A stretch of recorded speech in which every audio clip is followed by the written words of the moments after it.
Hi there, and welcome to the flight deck of this Boeing 737 MAX. My name's Jack, and I've just completed my APS MCC course. And when I was doing that course, I thought it would be useful if some video guide existed, just to help with familiarizing yourself with the Boeing 737. Because if you're not coming into the course as someone who spent a lot of time on Microsoft Flight Simulator or X-Plane, it can be a little bit daunting, especially coming from the single-engine pistons. So what I thought I'd do is I'd put together a video of a short sector between Gatwick and Manchester and show you some of the flows and some of the things that you're going to be expected to do, some of the things you're going to be expected to know. So yeah, without any further ado, let's crack on. So the first thing you're going to do when you walk into the sim is you're going to check the circuit breakers. They're not exactly here in the sim. You'll see when you go in. There's only a handful of them because, again, it's a sim. But you're going to check those, and then you're going to check your emergency equipment. So that's your life vests and the fire extinguishers. And obviously, they're not real, but on them there is a date. And you just have to make sure that that is in date. When that's all said and done, you're going to, well, actually, whoever's in the right-hand seat is going to hop into the right-hand seat. And they're going to start cracking on with what we call the preliminary pre-flight checklist. And that is a read and do checklist that's completed by the person in the right-hand seat and solely by the person in the right-hand seat. The first two items of which are things we've already discussed, that is the emergency equipment and the circuit breakers. The next items are on the overhead panel. So this is the overhead panel, and item one is the battery switch. So you're going to close the guard of the battery switch, and then that will kick on the battery power. The next item is the emergency exit lights. Click that on, emergency lights come on. Next is just checking that the electric hydraulic pumps are off and that the engine hydraulic pumps are on. Then we're going to look at the ground power switch. Now, I haven't connected ground power, so that switch is not illuminated. But if I come into my EFB here, I can very quickly get us a GPU. So now that the GPU is available, that light comes on and we can bring the airplane to life. Next, we're going to just check the weather radar switches. There are two, one on each side. So we've got one on the first officer side and we've got one on the captain's side. And we just want to verify that these are off. The easy way to tell is that you don't have these arcs around the NDs. So there you go, on both sides. Next, you're going to check that the landing gear lever is down with 3 green lights, that the parking brake is set with the little light, that the engine start levers are in the idle detent, that the manual gear extension access door is closed, and the access door is right at the back and it's right here in the sim, and you just want to make sure that that door is closed. Then you're going to go back to the overhead panel and you're going to complete a test of the Mach airspeed warning system and the stall test. So that's a very simple test of just clicking, well, pressing in your case, these items.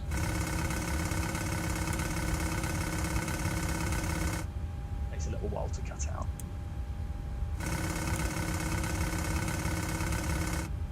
And the final item on that preliminary pre-flight checklist is the IRS mode selectors. So these we want in nav, and that starts the process of them gathering a position. So with the preliminary pre-flight checklist complete, the person in the right-hand seat is going to conduct what looks like, from the FCTM, a very daunting flow. But it isn't. It's quite a methodical scan just to make sure that everything on the overhead panel is where we expect it to be, everything on the MCP is where we expect it to be, and everything on the pedestal is where we expect it to be. So we start at the top left, and we're going to just check that the flight control panel is, well, essentially in a guards closed state. So making sure that all these guards are closed and that the yaw damper is on. Then we're going to come down to the navigation panel, make sure that all these selectors are in normal.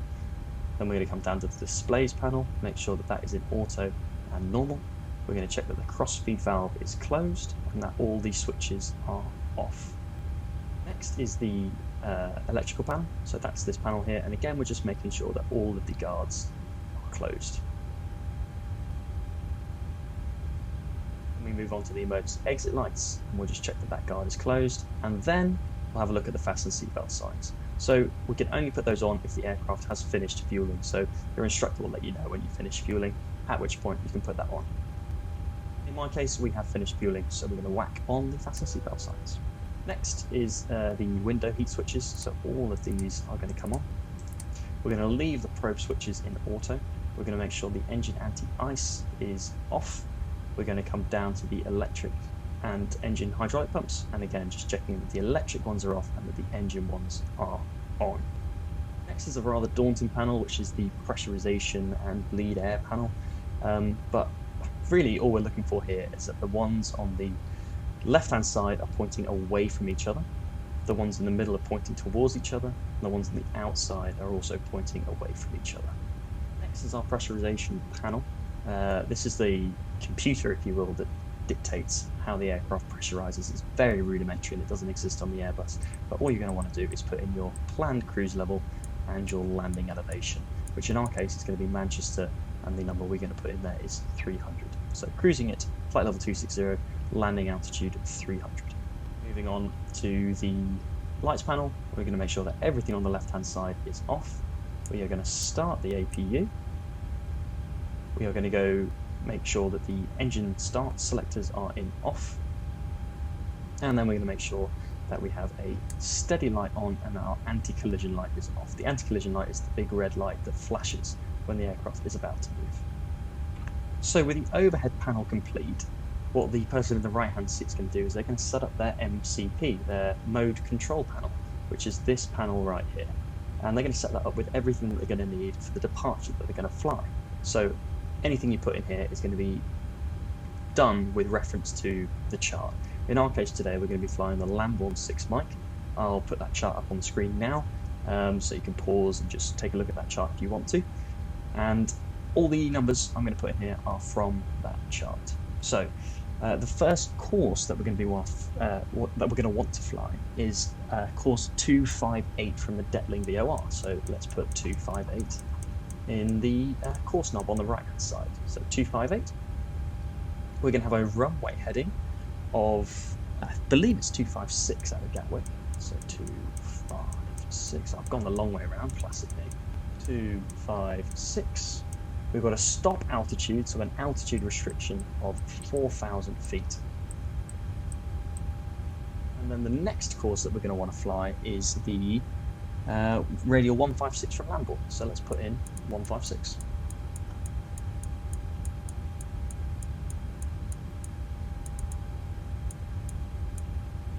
You'll note that at this point I haven't tuned any VORs, but we'll do that as we get down to the lower pedestal where the radio aids and nav aids are.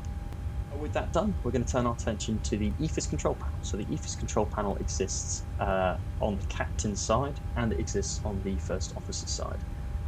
And what we're going to want to do on this EFIS control panel is set an elevation that is 1,500 feet above aerodrome elevation. So at Gatwick, we are, I believe, 202 feet. So we're going to want to set 1,702 feet on the Barrow Mins.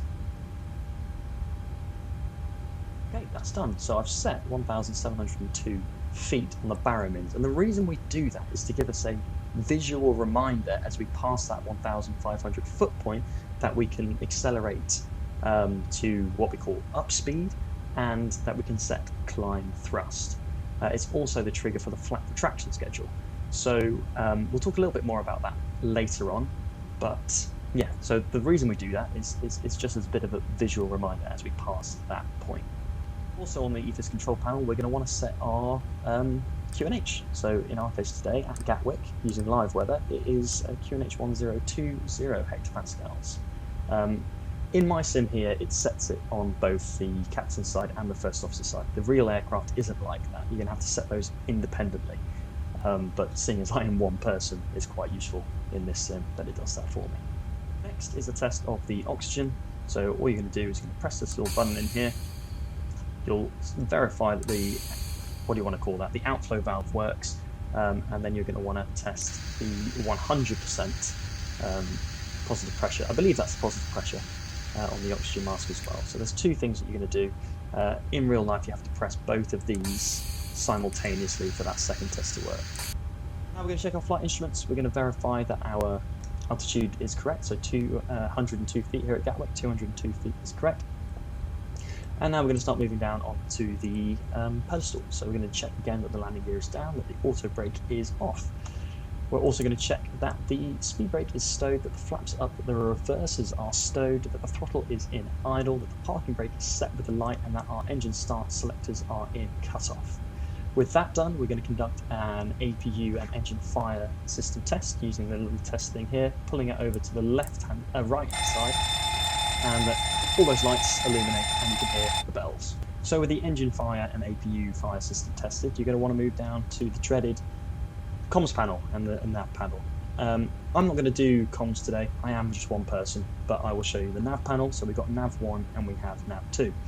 As you might remember from earlier, I put the Detling VOR on the course for nav 1. So let's put the Detling VOR in the box at 117.3 and put that up into the active.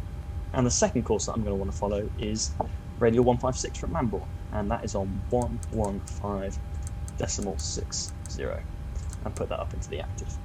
And in the event that we have some sort of problem and we're going to want to make a return, I like to put the ILS return frequency in, which at Gatwick is going to be frequency 110.9.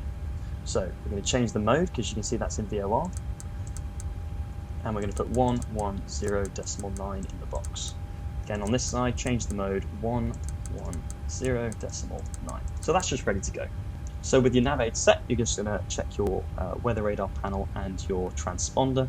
You're going to check your rudder trim down here, making sure that is 0, and maybe checking your aileron trim. And the aileron trim can be checked just up here on the top of your yoke.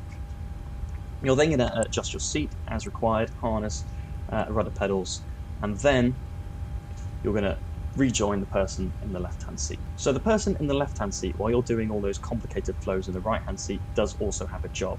They're going to be testing the lights, they're going to be testing and setting up the FMC, and they're also going to be getting your ATIS and departure clearance. So the person in the left-hand seat, to test the lights, all you have to do is whack the switch up and verify that every single light in the flight deck is working. When that's done, I think it's a good idea to start programming the FMC, because that way you have a flow that sort of starts with the lights down to the FMC and then onto your ATIS and departure clearance. So let's set up the FMC for the flight we're doing today. So this is obviously not a one-for-one replica of the sim at your ATO, but it does a pretty good job. So first thing you can see is this. We're going to go into the FMC and just verify that the model, that the ARAC cycle is in date, and that the engines are the correct engines. With that done, we're going to go into POS init, and we're going to input our reference airport, which is Gatwick, Echo Golf, Kilo, Kilo. With that in, we're going to go to next page. We're going to grab a GPS position, and we're going to put it in the IRS position box. And what you'll notice, if you were really observant there, is that the NDs came alive. So the aircraft now knows where it is. Then you're going to go into route, origin Echo Golf Kilo Kilo, destination Echo Golf Charlie Charlie, and our flight number today is White Knuckle Airways 1 Sierra. Runway in use today is 26 left, and I don't have a company route, so we're going to ignore that. Next, depart. We're going to select our departure from 26 left, and we are, I believe, the land 16 Mike. Route. Next page, and now we can start putting in the airways and waypoints for this flight. So our first airway is Uniform November 57 to Welling. Then it's going to be Tango 420 to Elvos. And then that is the cue to start putting in the star. Elvos is the first point in the star, so we can go into the arrival now. So back into depart, into arrival, and I'm expecting the ILS for 23 right. That then gives me a more refined list of stars on the left hand side, and I'm going to select LVOS 1 mic. Back to route. And now it's a good idea to just verify what you've got in the box there. So what you can do on the left-hand side is go into plan mode here, legs on your FMC, and you can step through and just make sure that everything you see is roughly, well, not even roughly, is exactly what you expect it to be. The FMC is what's called a SISO system, a shit-in, shit-out system. So you need to make sure that what's in there is correct, because it will, well, the aircraft will blindly follow what's in that box. But that looks good to me. So let's go back into our route page, activate, and whenever you see this white light appear, this execute light, it's a good idea just to check in with the person in the right-hand seat to make sure they're happy for you to execute. Seeing as it's just me, I'm perfectly happy. So now that the person in the left-hand seat has put in the route, they can start putting in some performance figures that they know. Some of the performance figures you do as a team, but there are some figures that you're just going to know. So cost index at my ATO is a standard 20. You're going to know the cruise altitude from your flight plan. In my case, it's flight level 260. And you're going to be able to calculate your reserve fuel figure. The reserve fuel figure that we put in the box is our reserve and alternate fuel combined. So in our case today, that figure is 2.2 tons. In the reserve box there. We're not going to put anything in zero fuel weight for now, and we're not going to put anything in that top box there. That is something that you do as a team, as the person in the right-hand seat is actually going to put those numbers in. But when the person in the right-hand seat has finished their flow, it's a good idea to come together as a team, like I say, and you're going to provide the person in the right-hand seat with the figures they need to put in these boxes here. So those figures will be given to you by the dispatcher. And what the person in the right-hand seat is going to do is they're going to put those numbers in. You're going to give it to them, and they're going to put that number in. So the zero fuel weight on this flight today is going to be 56.8. And what that's going to do is it's going to give us a gross weight. And that gross weight is what the aircraft's going to use to calculate things like how well it can climb and what sort of turn radius it can do. So as soon as I hit execute here, you might see a slight radius change on this turn. There you go, because the aircraft knows now that it will be able to do that. The next thing you're going to do, again, still as a team, is you're going to move over into the N1 limit, and you're going to select a assumed temperature. And the assumed temperature is basically a figure that tells the engine what level of thrust to produce. It's basically a D rate. So in my case today, I've got a D rate temperature of 4.5, and then what you can do is you can choose between a series of climb options.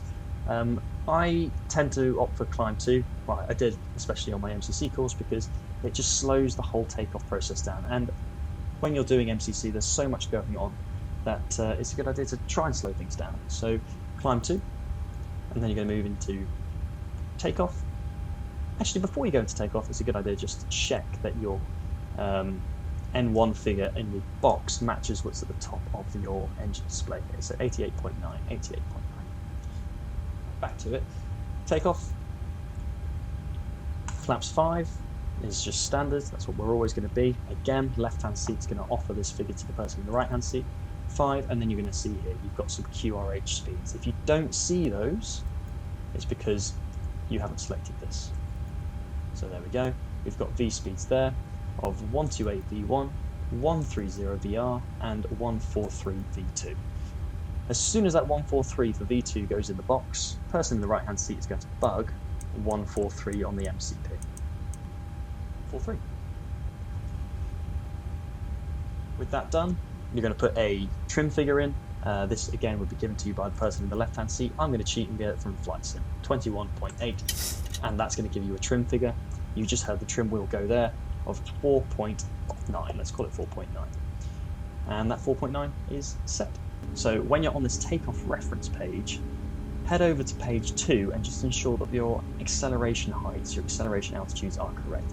That is the figure that tells the aircraft when it can reduce from takeoff thrust into climb thrust, and therefore starts accelerating with a slightly lower angle of attack. So we want to make sure that that's at 1500 at the ATO that I trained at.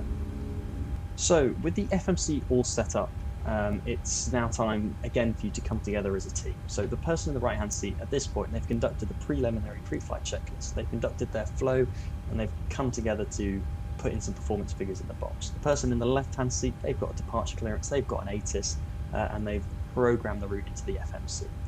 So you're going to come together at this point and you're going to conduct a briefing. The person in the right hand seat is going to conduct a briefing, a standard departure briefing, a C2 plus briefing, and then the emergency brief. I'm not going to bore you with that, seeing as I'm one person. I'm not going to sit here and talk to myself.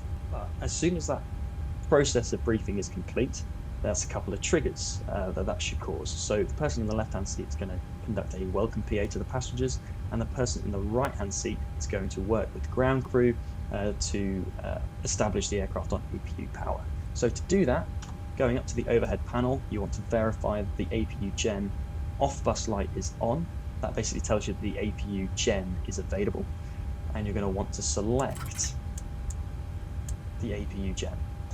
At that point, when that light extinguishes, and there's a couple of gotchas there that I'm sure you'll learn about, but when that light extinguishes, that's your cue to know that the aircraft is now running under its own power and that the ground crew can indeed disconnect the GPU. So let's disconnect that GPU. Now that the GPU is gone, the person in the left-hand seat has conducted their PA. That's a trigger for the pre-flight checklist to the line. So this is a right-hand seat reads, left-hand seat responds, all apart from the first item. So oxygen, you both need to verify that it is tested 100%. Windows and doors need to be locked. Fuel is going to be whatever's required on your flight plan versus whatever's displayed. So 4.6 required, 4.6 displayed. The MCP is going to be set, so we've got V2 143, heading 256, stock altitude 4000, and we'll have our takeoff speeds buzzed. So V1 128, VR 130, and V2 143. Stab trim is set, 4.9 units. CDU pre-flight is complete, flight deck door closed and locked. Pre-flight checklist to the line complete. With the pre-flight checklist to the line completed, it's a good cue for the left-hand seat to coordinate with ground to complete their checks to verify that all doors and hatches are closed. When that's done, it's a cue for the left-hand seat to ask right-hand seat to obtain the push and start clearance. So right-hand seat will do that, and then they're going to complete a little flow. And the flow is verifying that the fuel pumps now come on, that the hydraulic pumps are on, that the packs are in an off position, and that the APU bleed goes into the on position. You'll notice now that the dual bleed light comes on.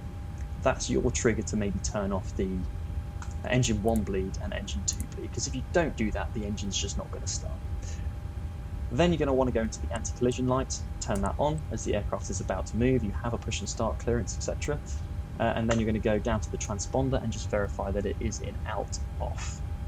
Left-hand seat has a nice simple flow, and that is just verifying that the aileron trim is 0, that the elevator trim is set, and that the rudder trim is also 0.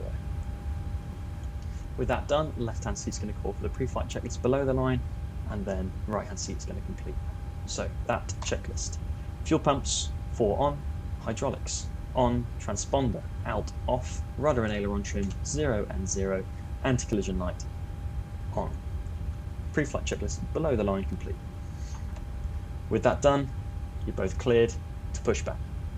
So as we start pushing back here, I've just noticed that I missed one thing. So when the first officer is completing their flow, that top to bottom flow, they need to verify that the flight directors go on as well. At my ATO, the right-hand seat is pilot flying in the air, so we want to make sure that the right-hand seat has the master illuminated over their flight director. So if you if you were to turn on the left-hand seat first, that would become the master, and right-hand seat would become the slave. So let's just make sure that the right-hand seat is master, and that left-hand seat is also on, but not master. As you guys push back, you can start the engine start procedure. So that's initiated by the left-hand seat with permission from the ground crew, and it's a very simple procedure. So overhead panel set up as we need it to be, but we're going to come up, we're going to choose an igniter, and we're going to go to ground on engine number 2. We start engine number 2 first. With that done, right-hand seat starts their clock. And then left-hand seat just monitors these gauges here.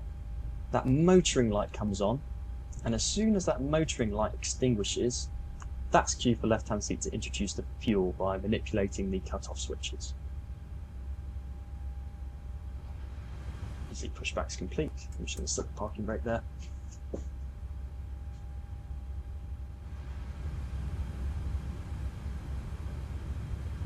So that motoring light is now extinguished. We can introduce the fuel.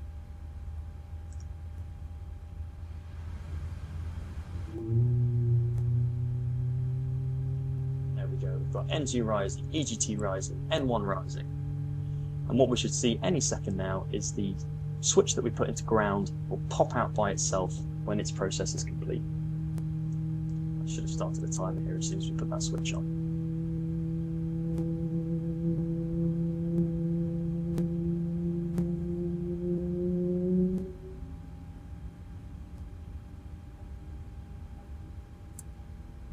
Right, there it goes.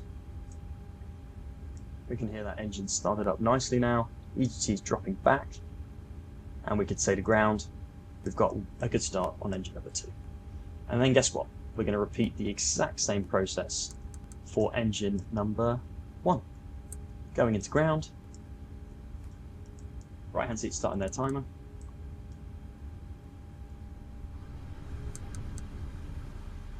Left hand seat's going to wait for that motoring light to appear. There it is. And there it goes. Introduce the fuel, start the timer.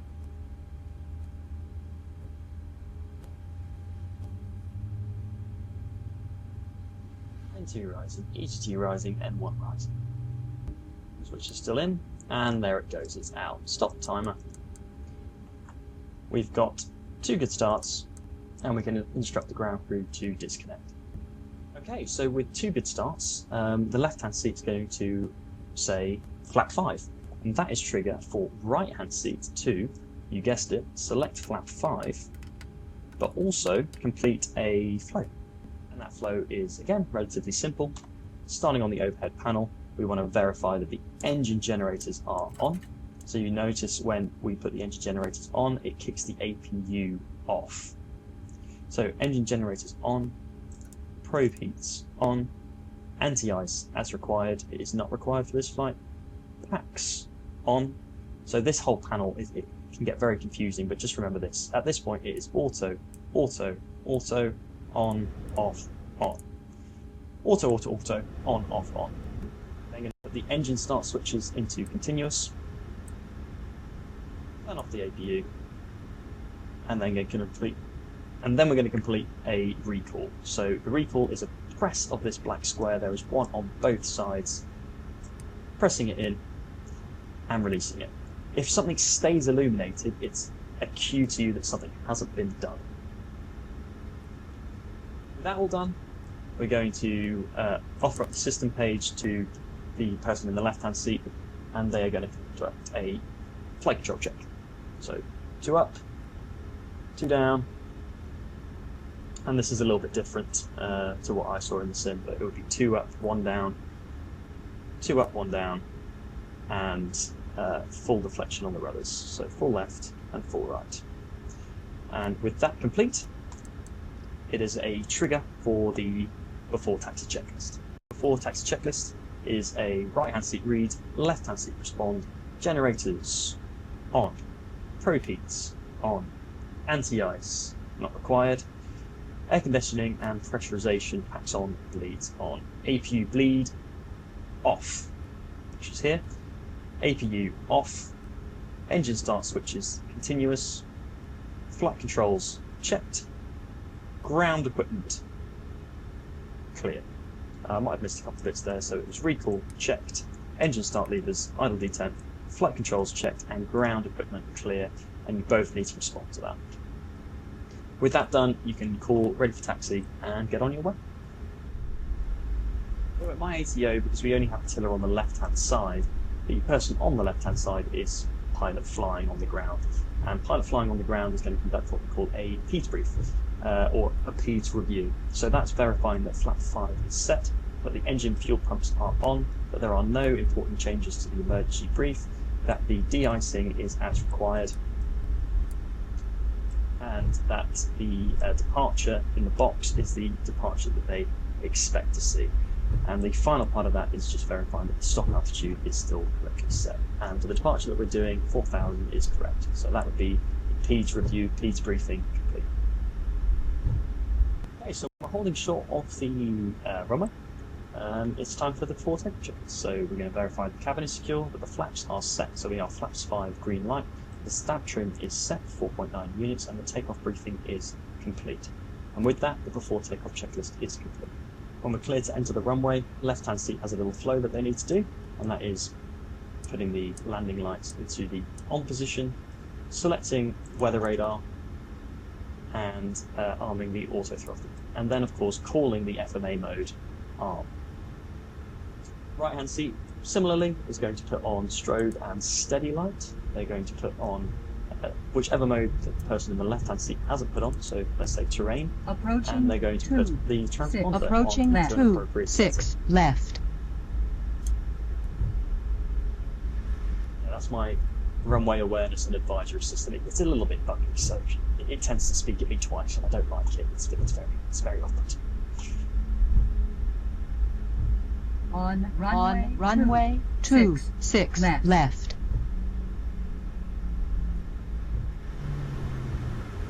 Okay, so there we are, we're ready to go. As soon as we're on the runway, there's going to be a handover of control to the person in the right-hand seat, because they're now going to become pilot flying. So they could say, you have control, you're box 1, now the person in the right-hand seat is pilot flying. So, takeoff procedure, we're going to select 40% on N1. So you'll see up here, as I advance the throttle, there's a little white line that appears to indicate where you've set the throttle to. So we'll set 40%, there's that white line.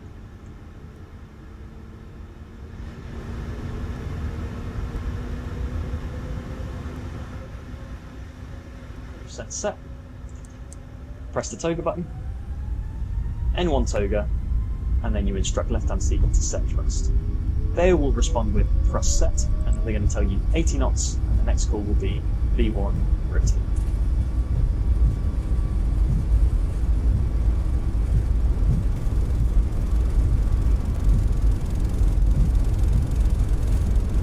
V1.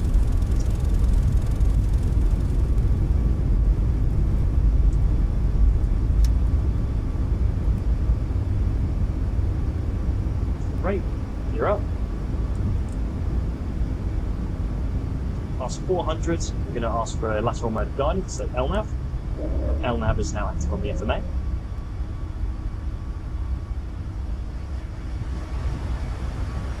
There's that green bar that we set, so that's our thrust reduction altitude.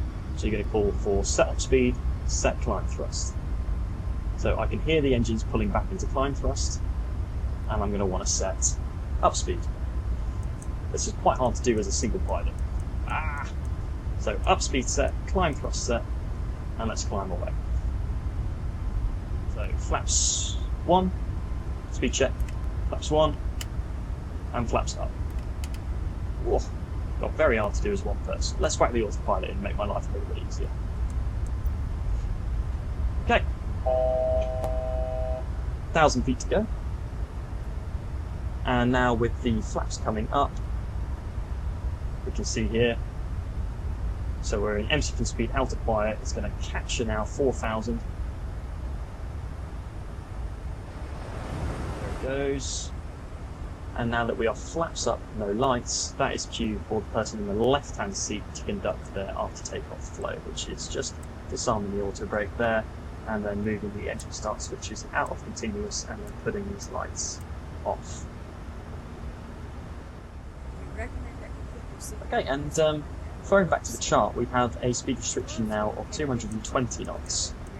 So let's apply 220. The person in the right-hand seat will do that now that the autopilot is in, and say 220 knots set, and they would respond, checked. And we can see on our ND what the next waypoint is. So the one in magenta at the top right, it's on both NDs, top right, is the active waypoint. So we can see that we're still not past depth 3.1. Well, there it goes, actually, det 2.9, and at det 2.9 there's a speed restriction of 250 knots, so, you guessed it, 250 knots set, they respond with checked. hasn't yet been done, because you've now got a little bit of breathing room, you can call for the after takeoff checkers. So that is a verification that the engine bleeds are on, that the packs are in auto, that the landing gear is up, and that the flaps are up with no lights. After takeoff checkers. And now that we've passed depth 29, we can climb ourselves up to 5,000 feet. So 5,000 feet set, you respond with checked, and then you're going to enunciate your FMA as you select level change. So level change, N1, MCP speed, they respond with checked. So what you might get now is a direct to. So seeing as we're the only plane in the sky, there's no point following this whole departure here. So imagining we got a direct to Lamborn clearance, for example, the person in the left-hand seat is going to go into their FMC. They're going to open up the legs page. They're going to sequence through to find Lamborn. They're going to grab Lamborn by line selecting it. That's going to pull it down into the scratch pad, and then they're going to put it into the active. So the active's always indicated by magenta. So Lamborn's now in. Check the ND. Cross-check with the person in the right-hand seat. Are they happy for the execution to take place? Execute. And now what the aircraft will do is it will follow that magenta line over to Lamborn. Now that we're not exactly following the SID, I'm going to climb this up to flight level 260. At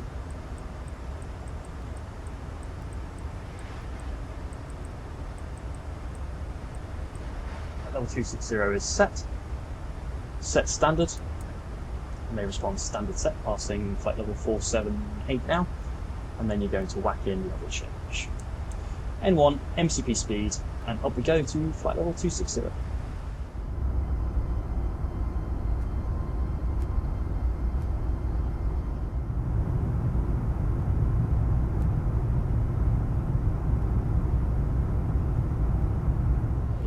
Pilot monitoring will now enunciate flight level 100, and right hand seat's going to say standard set passing flight level 104 now. There's another check. So passing flight level 100, there's a few things the left hand seat can do. Turning off the landing lights is one. Then we can have a discussion maybe about releasing some of the passengers.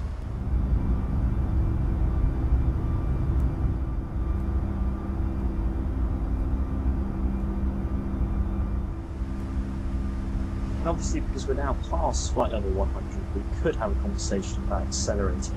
The standard speeds that we used at my ATO, 250 knots and 280 knots, but on such a short sector, it might be worth having a discussion about staying at 250 knots.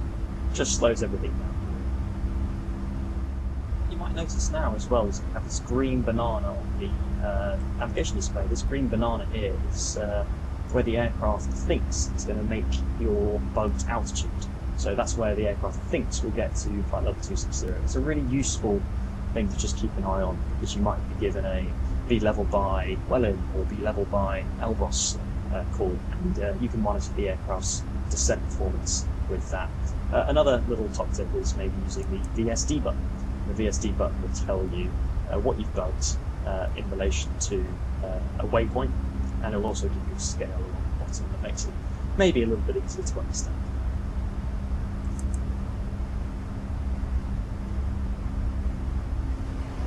So now we're at flight level 250, we're 1,000 feet to go to the top of the climb. We'll hear the altitude horn go, there it goes. It's the job of pilot monitoring to try and make that 1,000 foot to go call before that horn is heard. It can be quite tricky if there's a lot going on in the flight deck. You'll see now we'll sequence through some MCP modes, so we're going to have MCP speed out to fire. These green boxes appear around the mode change for 10 seconds. So pilot flies got 10 seconds to enunciate them before pilot monitoring can call them out for forgetting it. And now we're in our hold. Flight level 260. So seeing as this is a really short leg, there's quite a lot that needs to happen as we reach the top of the climb. Pilot monitoring needs to conduct a fuel check, so maybe they would do that at Welland. So they would cross-check with the flight plan the level of fuel that they expect to have with the actual level of fuel that's in the aircraft. So a fuel check needs to happen from the left-hand seat, and the left-hand seat also needs to gather an ATIS for the arrival and for the ultimate. So they're busy doing that. when that's happened, the person in the right-hand seat is going to conduct what we call an FMC and 6Bs. So that involves going into the FMC, making sure everything is set up for the arrival and the approach that you're going to fly. And they're going to make sure that the MCP and nav aids are all configured for what you're going to need to fly that approach.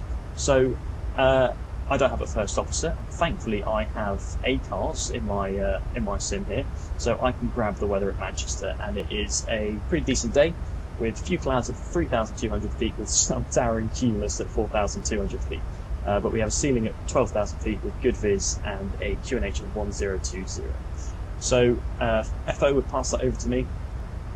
I maybe make a note of that, but then I'm going to pass control over to the person in the left-hand seat so I can conduct the FMC and 6Bs. So let's run through the FMC and 6Bs now. Oh, sorry to jump around like that. So using the FMC on the right-hand side as you would, we're going to go into depart. We're going to verify that the L+1 mic, in my case, is selected and that the correct ILS is selected. You're then going to go into init ref, and you're going to select a flaps 30 VREF. So we've got flaps 30 139. If you were single engine, you might be using flaps 50, but we are going to dual engine. That goes in there, and then what you can do is verify that that speed has been put onto the PFD. So the FMC setup, you might want to consult the approach plate. So in our case, the L+1 mic, I'll flash that plate up for you here. And you'll see on that plate that there is a couple of altitude restrictions, maybe speed restriction, and there's a hold at day. Knowing where that hold is really useful on APS MCC because something's going to go wrong. So just make a note of that and maybe tune a relevant nav aid. So I've tuned the Trent VOR in nav 1 and nav 2, for example. Then you're going to move on to the final approach plate. So in our case, it's going to be plate 11-3 for the ILS DME or localized DME, runway 23 right. And conducting the 6Bs part of the FMC and 6Bs is pretty easy if you follow a structure. So with that localizer line there, where we have a localizer course, that's going to sort out your boxes essentially. So we can put in the localizer course of 109.50, and we can put that now into the active, and we're going to do the same on box 1. So 109.50. Let's bring that up. Our bearings, so the 6Bs are bugs, boxes, bearings, barrows, and brakes.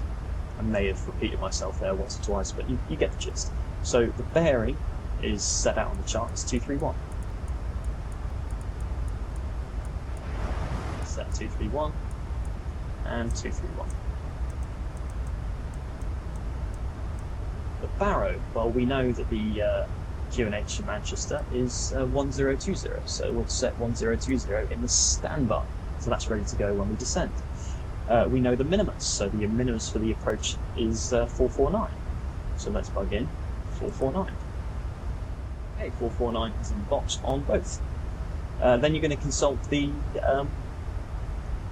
QRH, and you're going to gather a landing distance, and that landing distance is going to tell you what water brake setting you're going to want.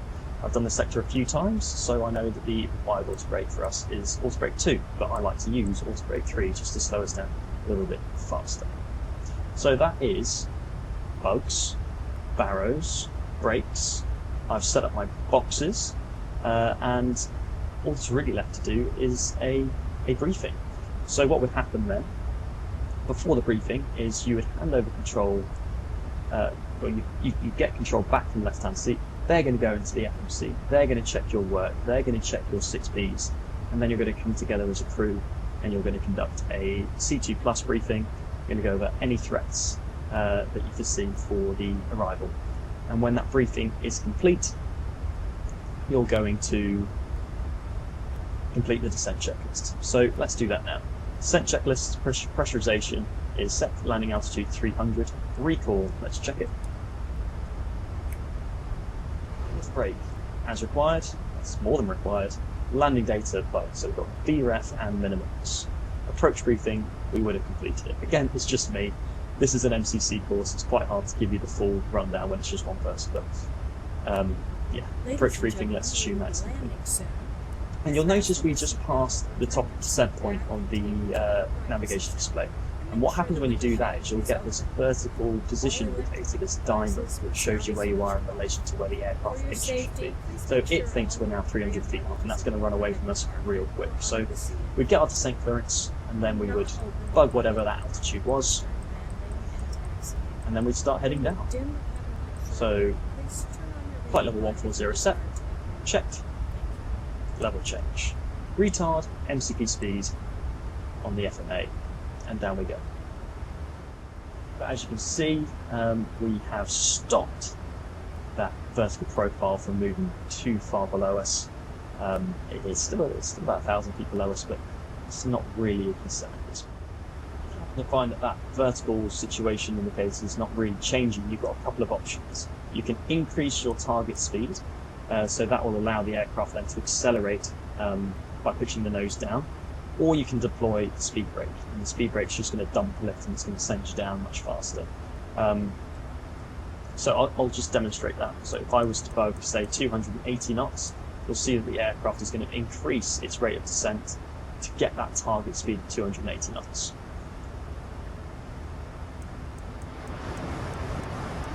Alternatively, you can deploy the speed brake into the flight detent, and what that's going to do is, again, it's just going to give you a little bit more room to play with. It's still trying to decelerate down to 250 knots, but you'll see as it gets there, it'll start to increase the rate of descent. A couple of rules about using the speed brake though. If you are pilot flying, always keep your hand on the speed brake, because it's very easy to forget that you've left it out.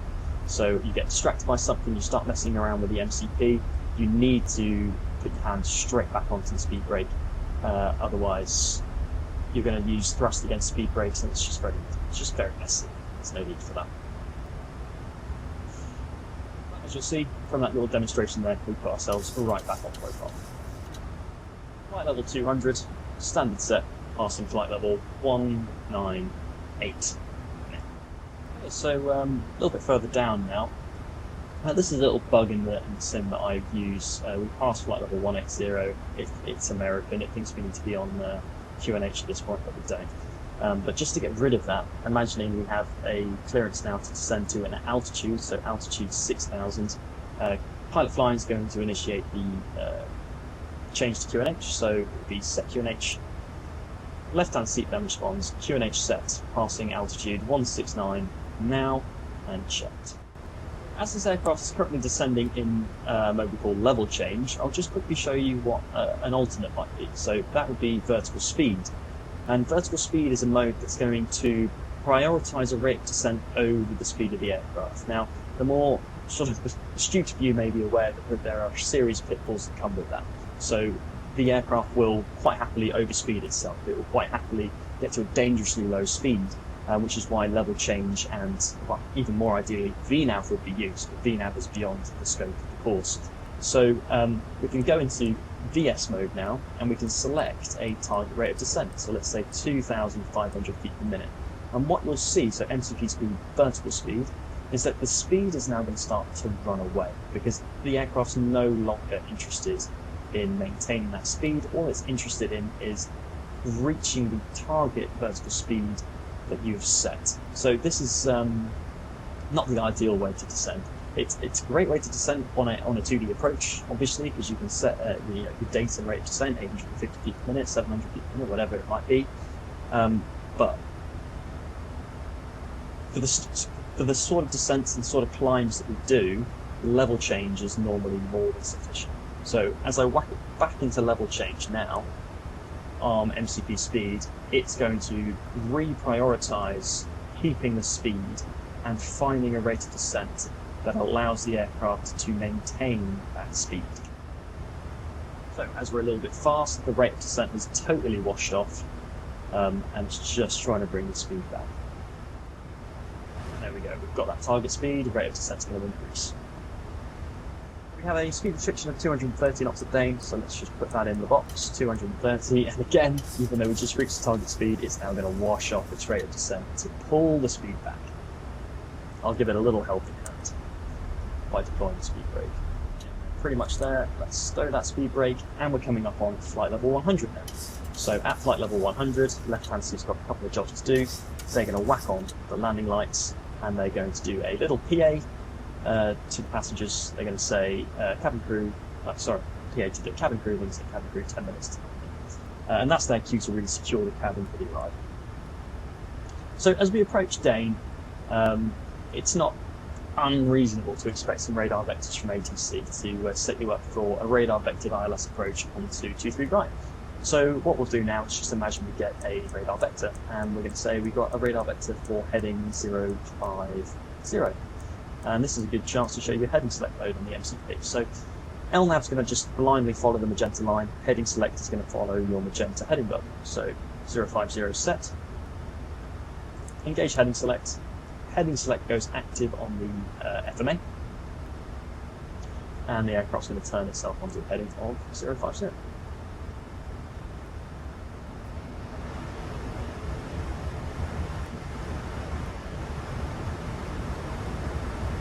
When you've got that radar vector, what the person in the left-hand seat can do for pilot flying is extend the centre line. So you can see we've got a partial centre line here, but if we want to just maximise our situational awareness, really understand where that centre line is, we can extend it. So what you're going to do for that is you're going to come here, and you're going to line select the centre fix for the runway that you're landing at. So in our case, 23 right. You're then going to input that into the active, indicated by magenta, and then you're going to select an intersect course. So the intersect course that we're going to want is the final approach course of 231. So let's go 231, make it big, and then looking up again at PFD, you'll see that that centre line has extended itself. Check with the person in the right hand seat that they're happy, hit execute, and you'll see now that we have a long magenta centre line that continues into infinity. Another thing that's worth mentioning is, as part of your C2 Plus brief, you might want to brief your flight configuration schedule. You might want to brief what sort of automation you're planning on using for your approach. I tend to use the automation down to about 100 feet above minimums. So just again, so you're sharing a mental model, you know what's going to happen. So for this approach, it's going to be a good idea to configure or start configuring the flaps at around 20 miles. So we've got a DME here, it's reading, so around 20 miles when we're heading towards the field, let's start configuring some flaps. So the flap configuration is quite simple from the right hand seat.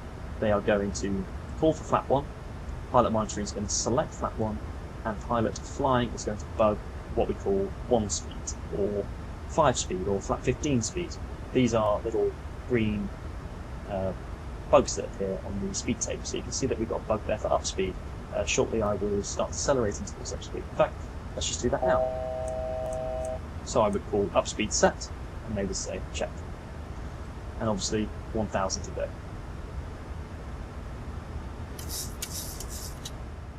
Okay, we're at about 20 miles, and I would then start wanting to configure flaps if we've got a base turn call. So let's imagine we get a base turn call now. What's a good vector to put us on? Maybe 320.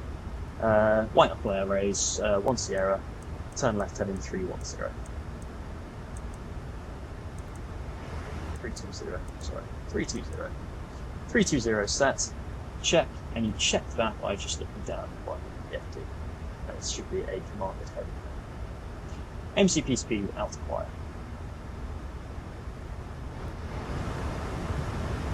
And white knuckle airways, 1 Sierra, descend altitude 3,500. Okay, let's descend now, 3,500, which is the platform altitude. You'll notice, this is a little quirk, but if it's gone into outer quiet, I believe, and you then select a new altitude, it's going to automatically engage at vertical speed. That is a bit of a threat, because that can happen while you're looking elsewhere. You're not looking at the PFD. So if you see that happen, you need to re-engage level change if you want the aircraft to descend as you expect it to. So retard, MCP speed, we're back in level change, we're not in vertical speed, happy days. And we'll descend now down to platform altitude.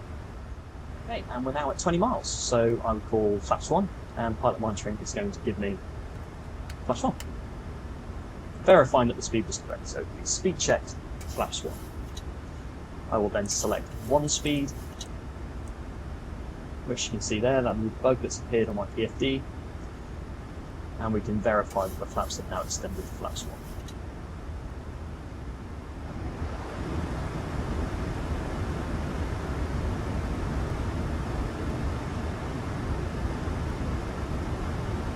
we're within sort of 10 knots of flaps 1, we can think about going to flaps 5. So that's 194, I would call flaps 5. Speed checked, flaps 5. And you'll see here that the flaps will be moving towards the flap 5 position. There we go. Oh, that's giving me flaps 10, let's change that. Flaps 5. And let's bug flaps 5 speed. Flap 5 speed set, check.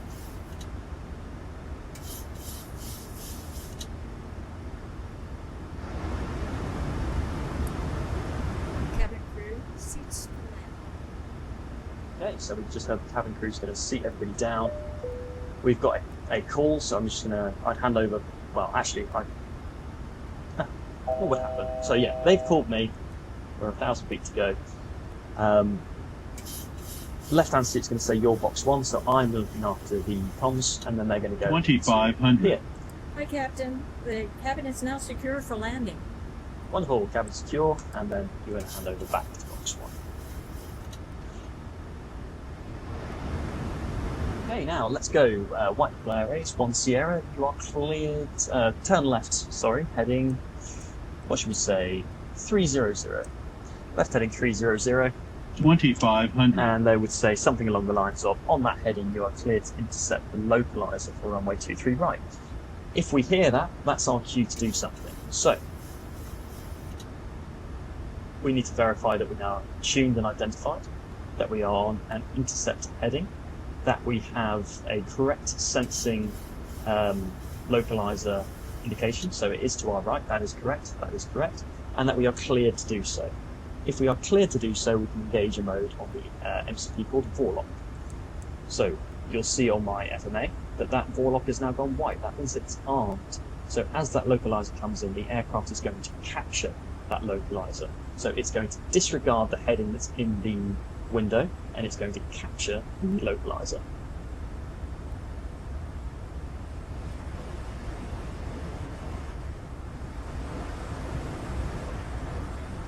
Out hold.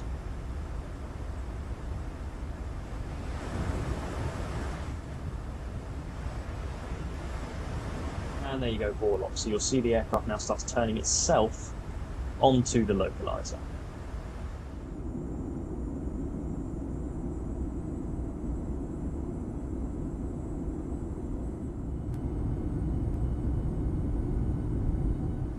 See now that the localized bars come alive, so we have our solid magenta diamond indicating our displacement from the localizer.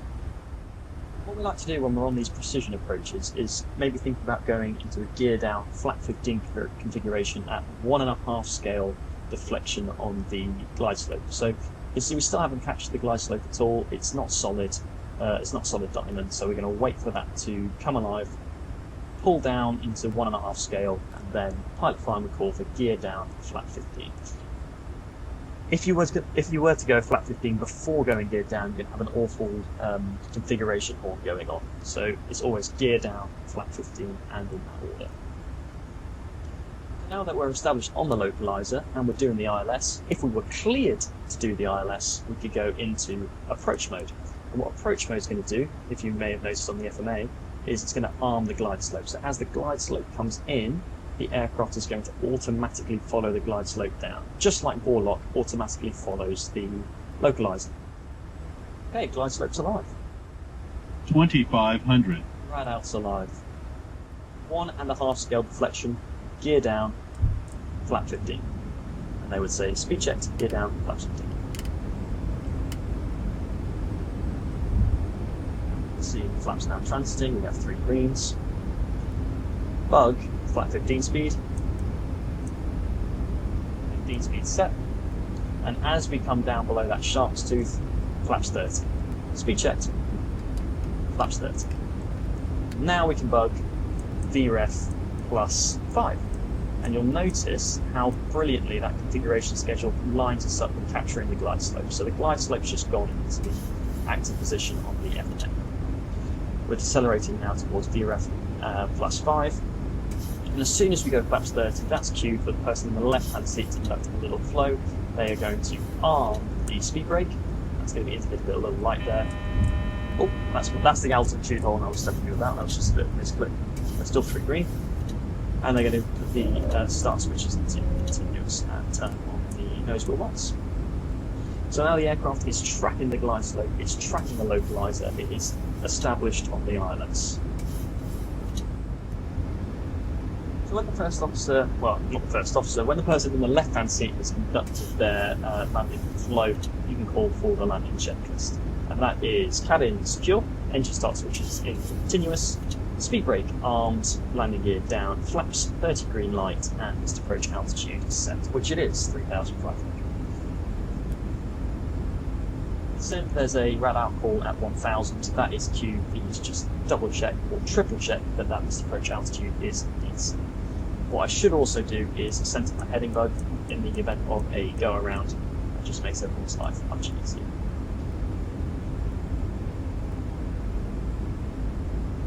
When we get to that plus 100 call, what's going to happen is I'm going to pull out the automatics, and you do that by a double click of the autopilot disengage on the control column and a double press of the auto throttle disengage buttons on the pedestal, the quadrant.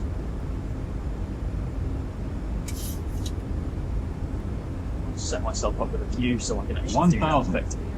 Missed approach altitude set. Let's double check your seatbelt, secure fasten, your left line process switch.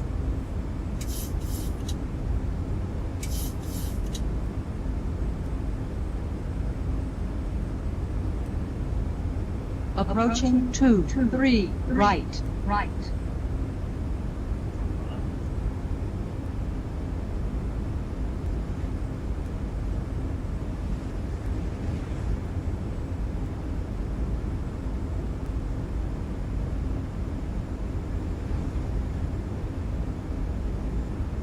Feet stable.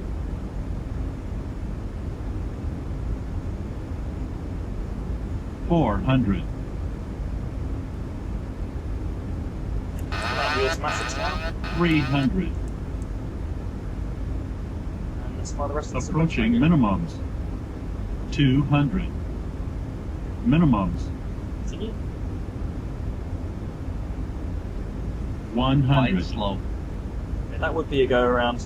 It's just a little bit messy. Quite slow. 40. 30. 20. 10. 5.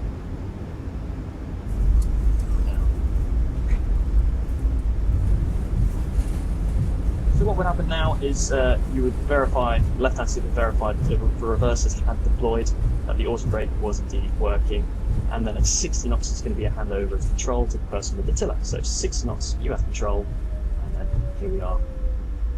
Disengage the auto brakes with a little dab on the brakes, and you'll see auto brake disarm appear, and then you're going to taxi off the runway.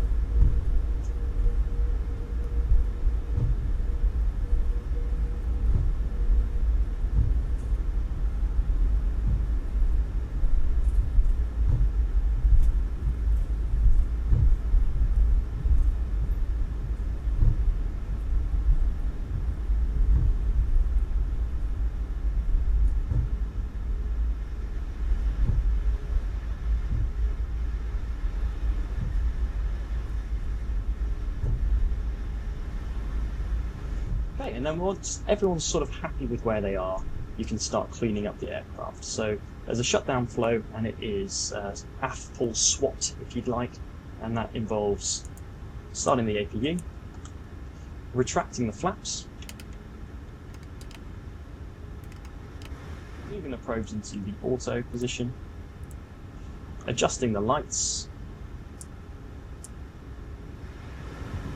the engine start switches can come off, the strobe light can go off, weather radar, so we don't irradiate anyone on the ground, goes off, auto brake is going to go off, and the transponder is going to be set to out off.